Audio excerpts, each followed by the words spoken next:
10-year ID, just take into account that an ID in this country is everything. You can't enter a supermarket, you can't open a bank account. The old and PWDs cannot access social safety net funds without an ID. Now, if you are going to have that ID last for 10 years, then you must put in place a seamless renewal process so that people don't suffer because of failure to renew an ID card. And if you are approved to go back to office, I would want to see that you draft regulations that will guide and manage renewal of IDs and bring to Parliament for approval. The second issue I want to ask you, nobody asked you, prisons fall under your authority if you are approved. What are you doing, or what do you propose to do about prison reforms? I remember when we were senators and we went with you to Kitui, and we found prisoners literally half naked, poorly dressed, and looking like they were very poor hygienic conditions in which they were operating. What are you going to do, if approved, in prison reforms to make prisons more humane? And also, what are you going to do to reverse the continuing stealing and grabbing of public land occupied by prisons in the country, which is going on all over? Thirdly, the new constitution allows Kenyans who had left the country, taken greener pastures, and acquired citizenships of other countries to reacquire Kenyan citizenship on application. That's what the constitution says.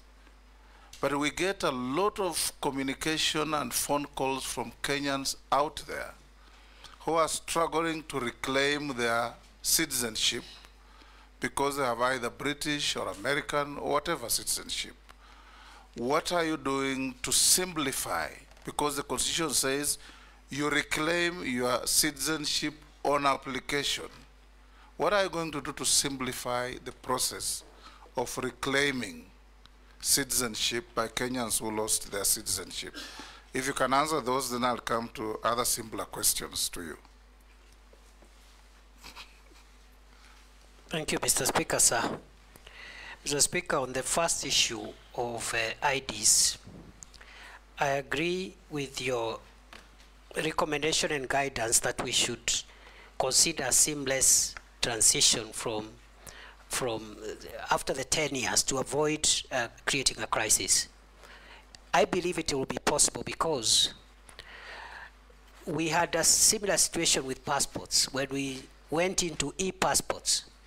So what you do, for example, is to say that the ID that has expired will continue operating until you get a new one, for example, because you cannot be faulted because of a government administrative measure. Number two, we will make sure that we anticipate and put in place a rapid response initiative where you deploy additional facilities, additional service points, additional personnel, even if it's on a temporary basis, at a time when many of these IDs will be expiring. But by and large, the old ID, the expired ID should work until when the state gives you a new one, because it's simply for technology purposes, safety features. It is not that we will give again another ID. It might even be the same, depending on whether or not we will consider that ID as being secure, a secure document by that time. With regard to regulations as guided, we will prioritize that, Mr. Speaker. With regard to Kenya prisons, we have part of the Maraga Task Force report. We have a number of recommendations on modernizing and reforming the prisons, which we are taking up. I have prepared a CAP memo which had not been submitted to cabinet, but I'm sure if I'm reappointed, that will be a priority. And the areas of reform include making the prison enterprises more productive by investing in better technology in their workshops to make sure they produce more competitive goods which are affordable. Number two, welfare issues. In fact, these seats you see here were made by prisons. Absolutely. So if they are empowered, because that is labor and skill is available, if they are given better equipment and for carpentry, for masonry and other skills in the prisons, we're going to have better output and generate more revenue and avoid the prisons relying on S-check all the time in these times of constrained budget. We also want to make sure that we improve on welfare issues, including the terms and conditions of service of prison wardens is part of the Maraga Task Force recommendation in consultation with the SRC. We also are working on software issues, for example, providing mattresses. We have a program called One Prisoner, One Mattress program, where up to now we have provided 10,000 from our budget, but also with the support of other partners. And we want to make sure that every prisoner at least has a mattress, as we even work on physical facilities and the housing for our prison warders.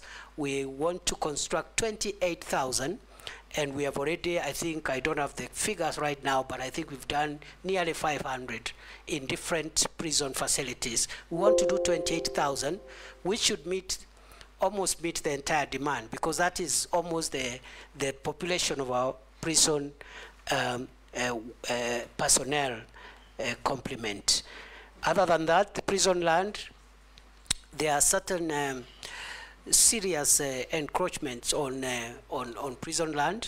The most notorious one is the Kitale prison land, where out of the 3,000 acres, only less than 300 are available. The rest have been grabbed by powerful and former administrations and their friends.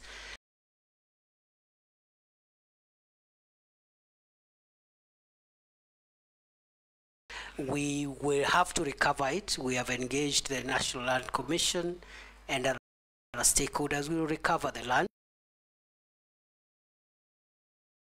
They say that every prison land must have a title deed. Many of our prison lands are not titled, so we are working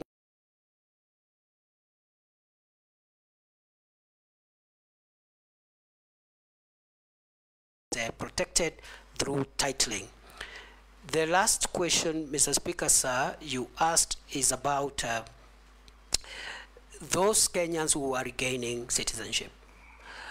We have made tremendous progress, and I want to admit, in line with what the Leader of Majority said, I think the communication is what we need to improve on.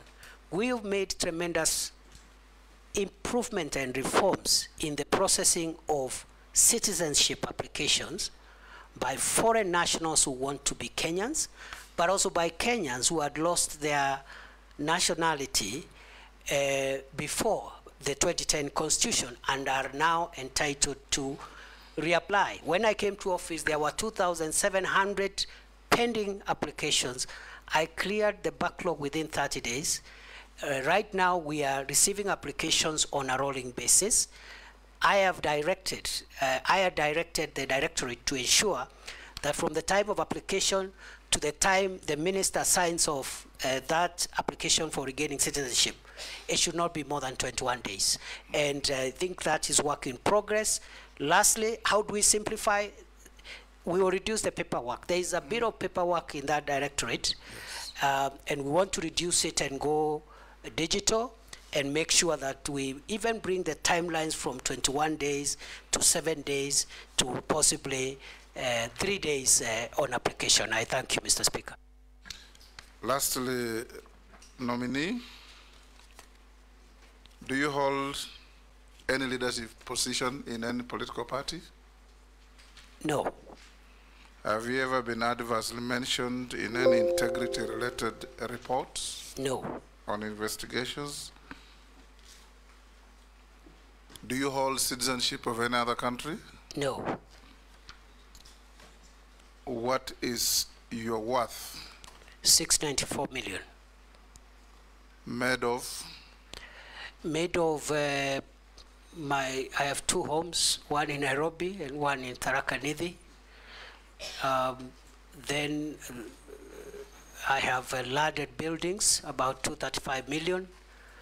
My 2 homes are worth 190 million.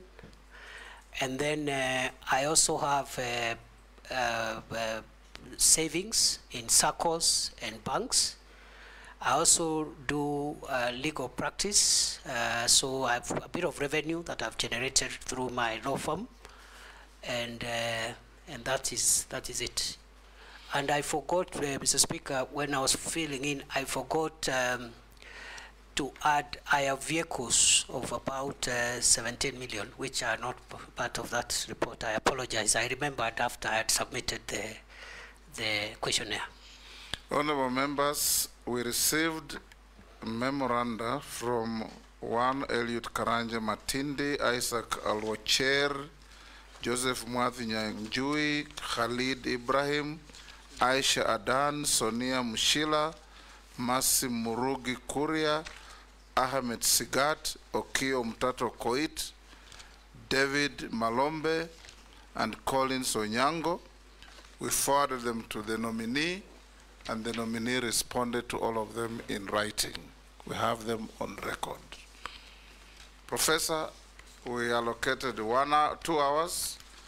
We've done with you 2 hours and 10 minutes.